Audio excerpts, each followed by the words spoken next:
Welcome back to the channel. Today's video is going to shock you. We're diving into a high-stakes story wrapped in power, silence, loyalty, and accusations that refuse to fade. This documentary-style breakdown doesn't just revisit familiar faces. It questions influence, accountability, and the blurred lines between friendship, business, and survival in the spotlight. As these claims and narratives collide, one question rises above everything else. How long can the truth stay buried? I advise Beyoncé to divorce Jay-Z as soon as possible because I'm ready to shoot a documentary about Jay-Z, and I guarantee it will outgross Diddy's documentary. If Beyoncé sends me a legal letter on behalf of Jay-Z, I remind her to stay quiet. This is a dispute between men, and she has no right to interfere. I have to let everyone see the true face of Jay-Z. Jay-Z and Diddy have been longtime friends, and their business dealings never stopped. He frequently attends Diddy's parties, so why do people think he's innocent? Jay-Z and Diddy got involved in the same case in 2024, where a victim claimed she was assaulted by both Jay-Z and Diddy. I remember Jay-Z saying these were all rumors and that he was defending Diddy. But ironically, Diddy got arrested in 2025. And there's enough evidence to count his crimes on one hand. I've known them for 20 years, and I know how many bad things they've done behind the scenes. After Jay-Z founded his company, he repeatedly got into copyright disputes. In 1999, he was convicted of third-degree assault and served time in prison. He was unfaithful to Beyoncé, and he was caught by Beyoncé's sister. I think everyone has seen the footage of him getting beaten up in the elevator. I've already gathered the evidence, and I'm going to give Jay-Z a surprise. The new lawsuit coming with Jay, the part with Jay. I go, oh shoot, like to us, black excellence, that had to be there. We getting tighter, you know what I'm saying? And united we stand, and ain't nothing else. Black excellence, they're sitting there like, yeah. It's the billionaire brunch. Like, I hate you, man. Unaware of anything going on here. This is the one time I'm gonna be with you this year.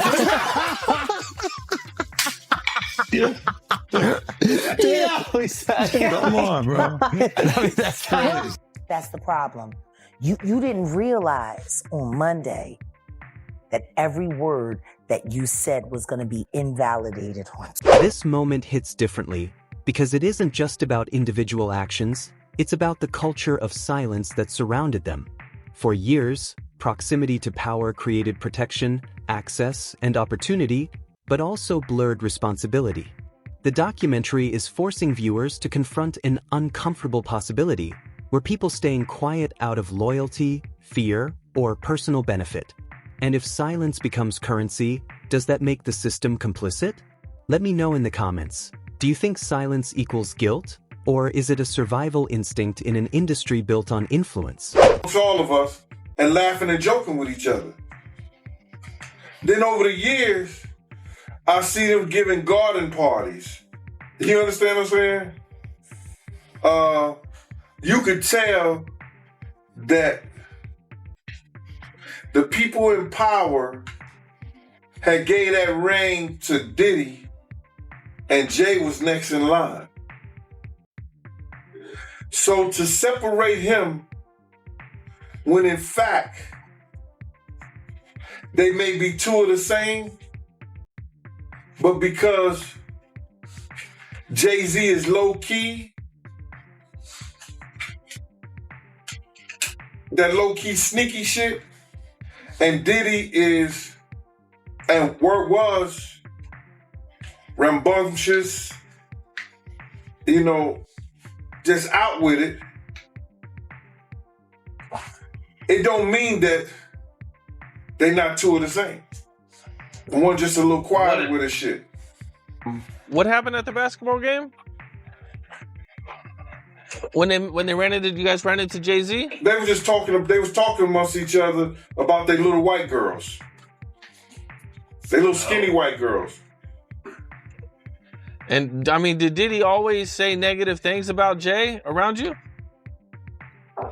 The time he was trying to get Ja Rule to go at Jay, yeah. He was. They worked it out. Was there a reason behind it? I couldn't tell you the reason behind it.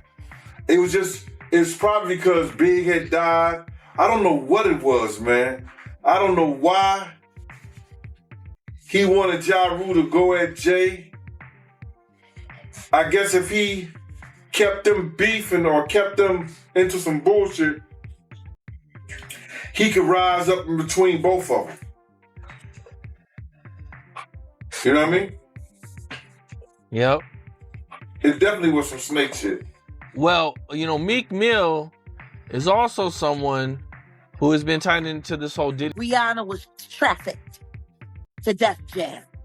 She was the innocent baby when she came over here. And look She at was her now. 14 going on 15 years old.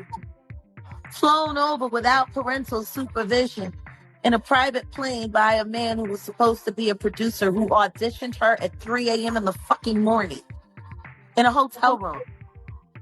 Auditioning at 3 a.m. in the morning, a 14-year-old girl.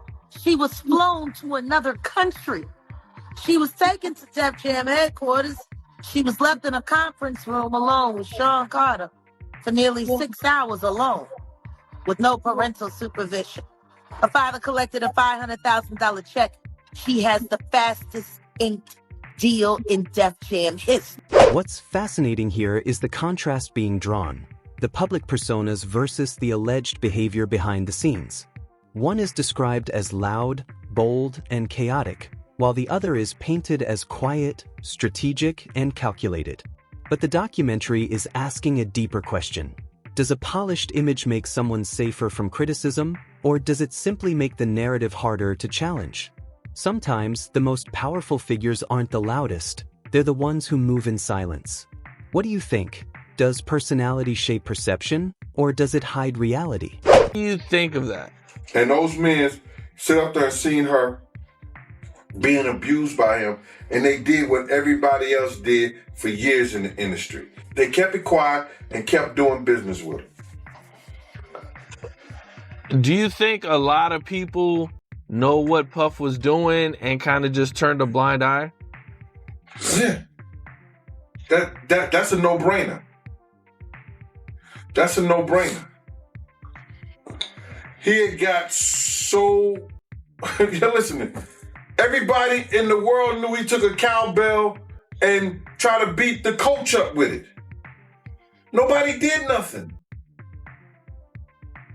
They heard stories for years about him slapping, beating Kim and all other women that he was with.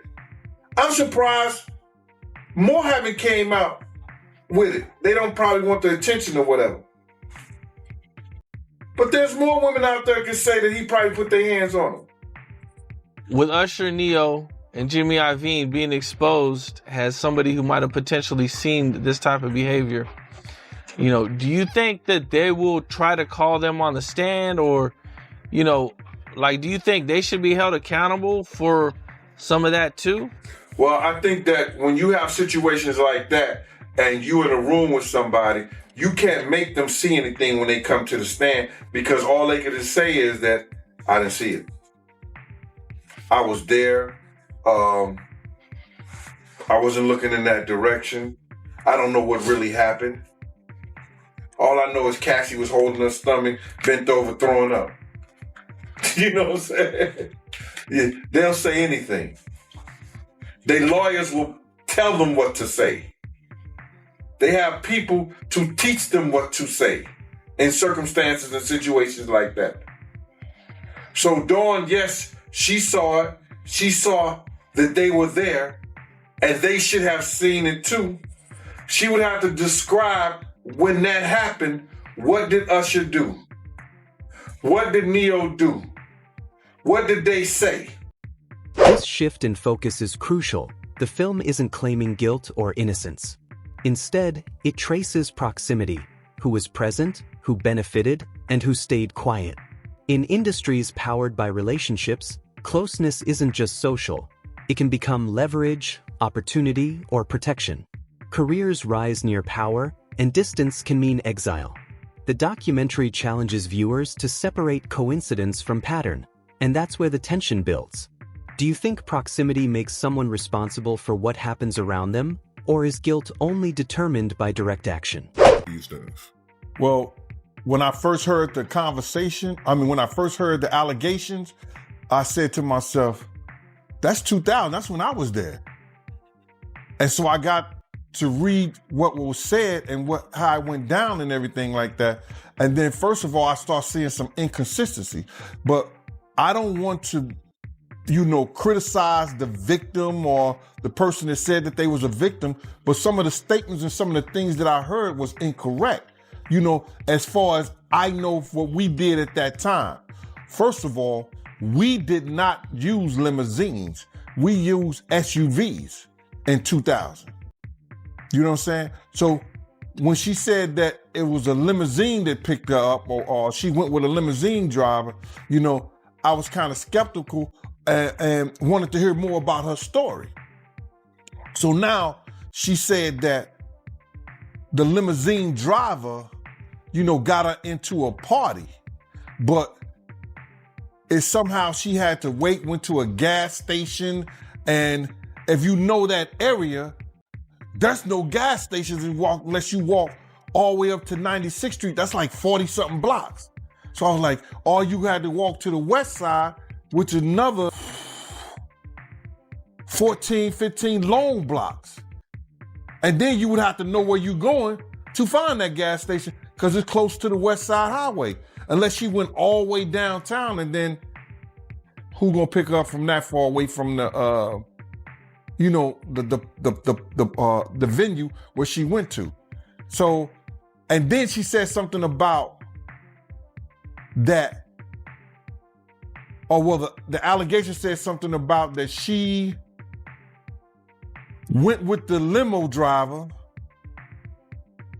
So did the limo driver drop Puff and them off or Jay them off, then came back and got her, then take her to the party? It was just a lot of inconsistencies. I was like, first of all, we didn't even use limousines. You understand? Bad Boy used SUVs. So I found those being real inconsistent on what the story which she was talking about. And then for limousine driver, who would know us, because our drivers didn't drive limousines, how you gonna tell somebody to get in the party? He had to go through security for that. And that just wouldn't have happened. Silence can speak louder than any statement, and this section highlights exactly that. Public figures often choose to say nothing during controversy, not because they have no opinion, but because silence is strategic. No quotes, no reactions, no misinterpretations, just distance. But here's the twist: that same silence can also shape public memory. When the biggest voices stay quiet, narratives stall, questions fade, and accountability becomes blurred. What do you think? Is silence a form of protection, or does it prevent the truth from ever fully coming out? Why now? Why? Because he's the acceptable monster at this time. Like R. Kelly was the last time I sat on this couch. So who's next? Y'all don't see the lineup?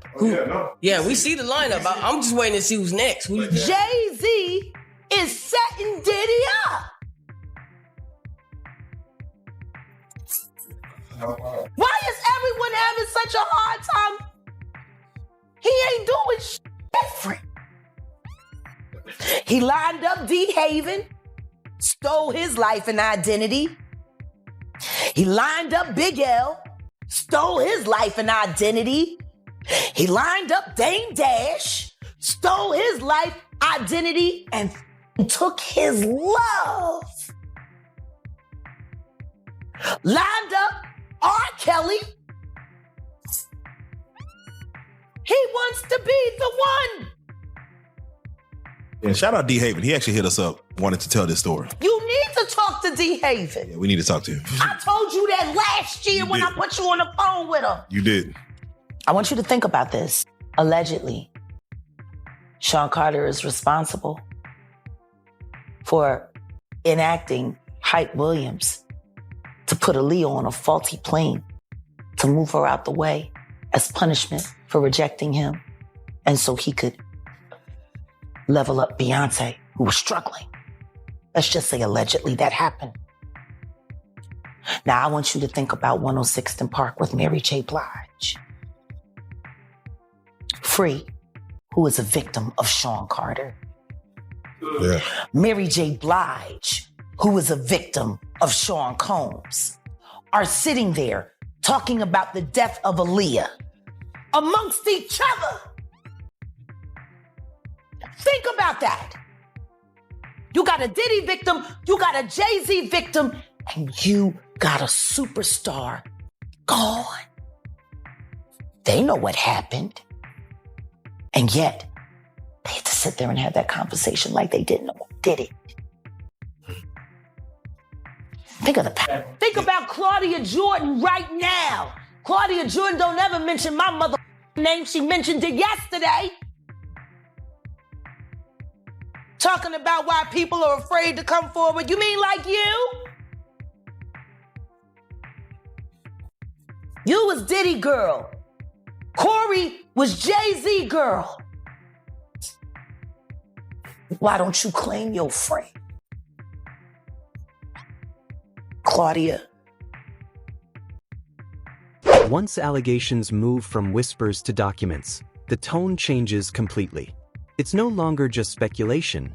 It becomes part of the public record, examined, challenged, and preserved.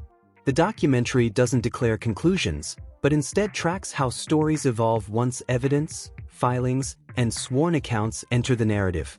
This is where credibility gets tested, timelines tighten, and inconsistencies matter. Whether viewers believe these accounts or not, the stakes become undeniably real.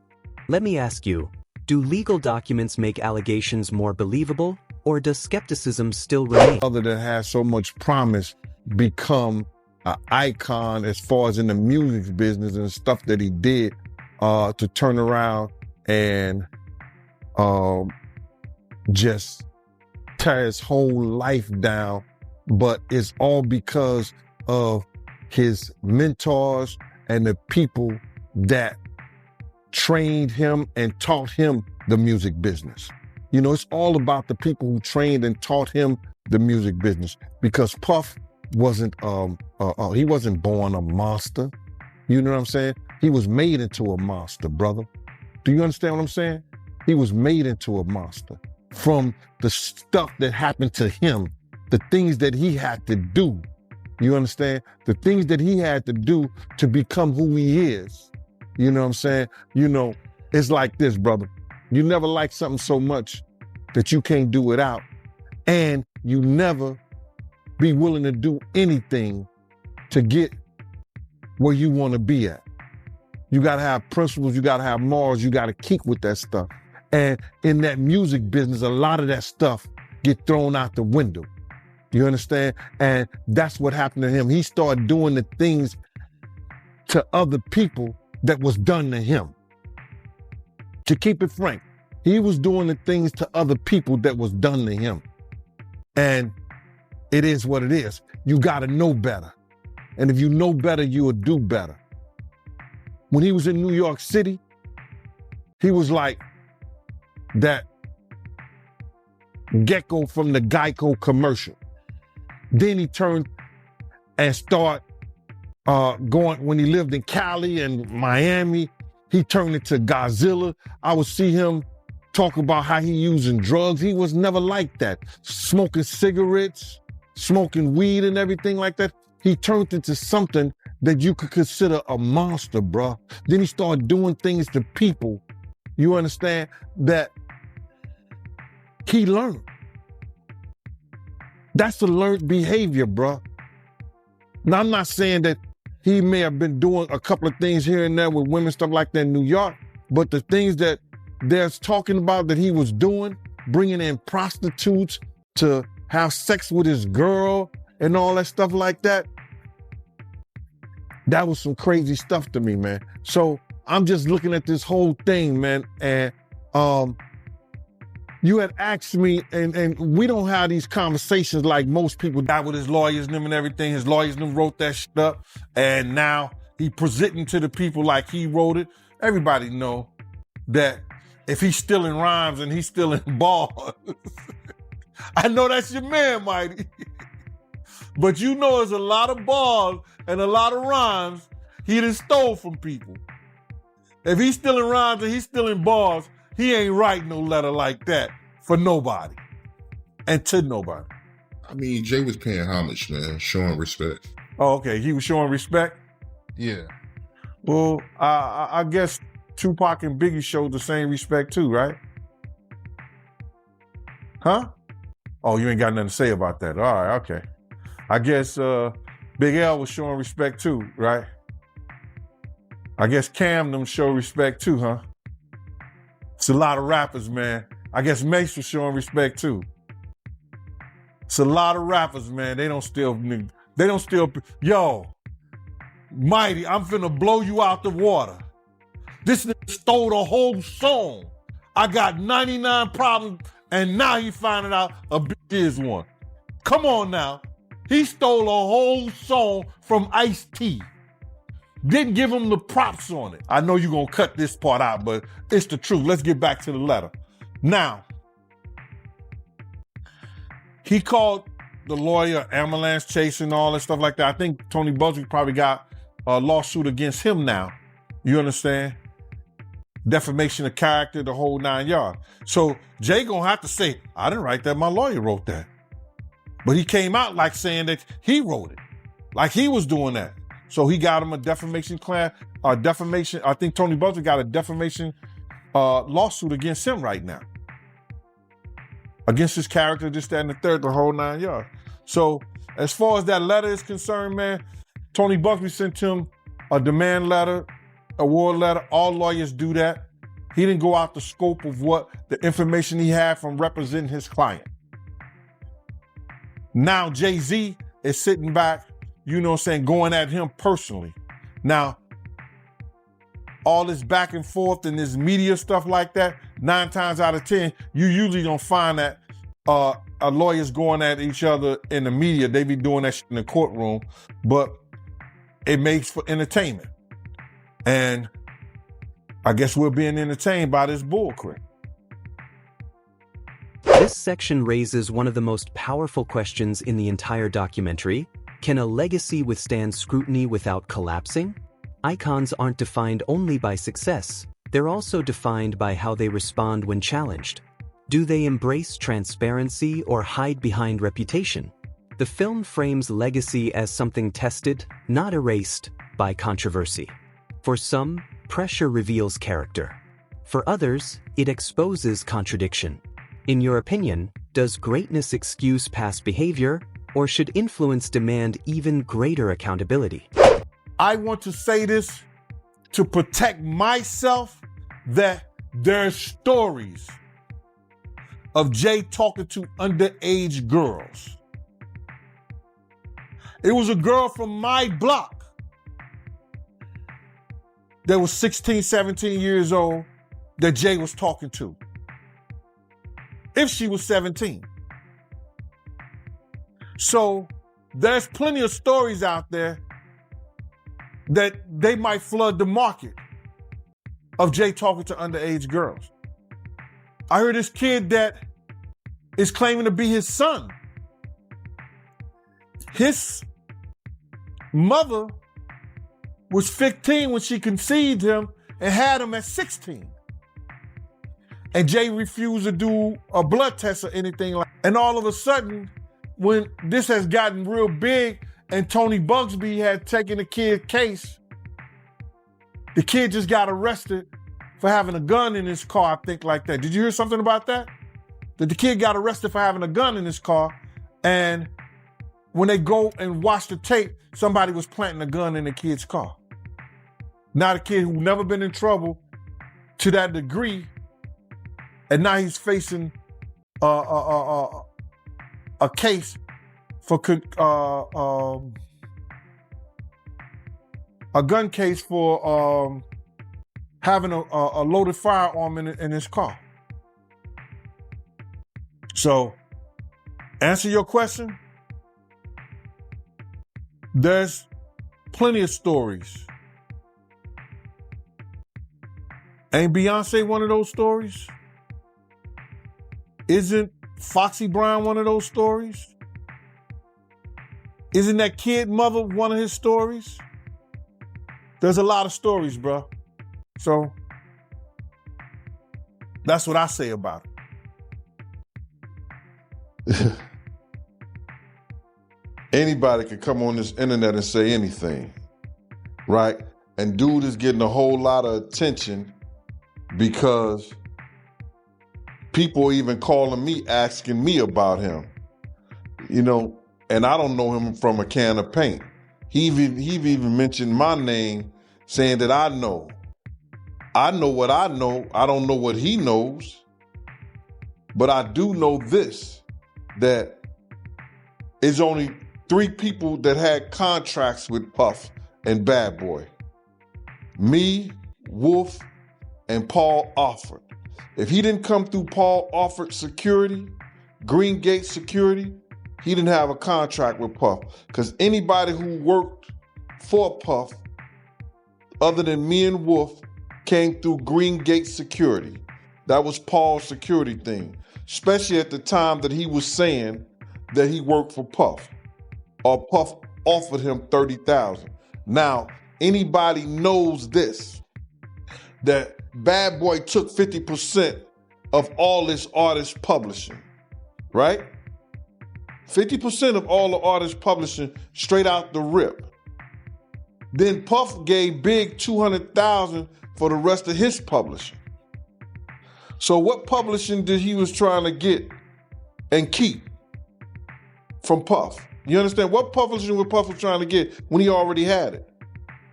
He had already paid for it. What part of the catalog was he talking about? I don't understand that. And then he said that Puff offered him $30,000.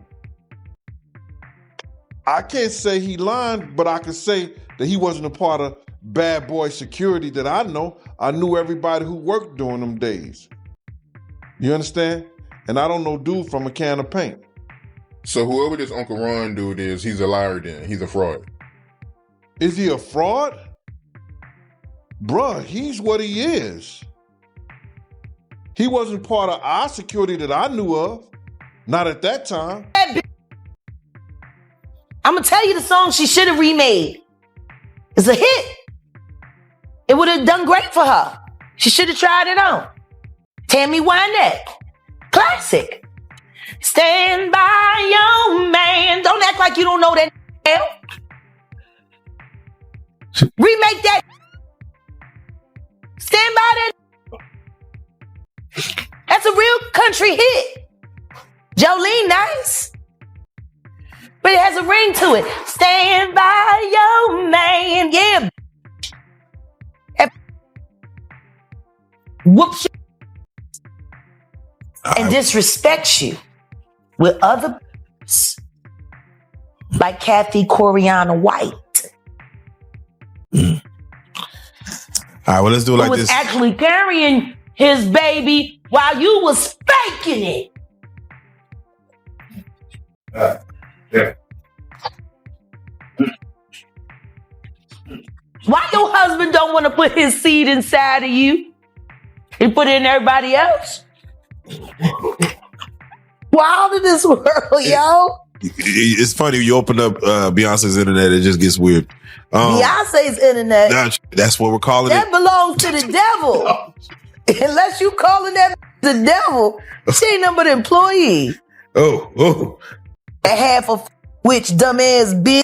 You know, it's funny that it's crazy you say these things. Why don't nobody want to accept that bitch? I think she went and killed the girl Cats.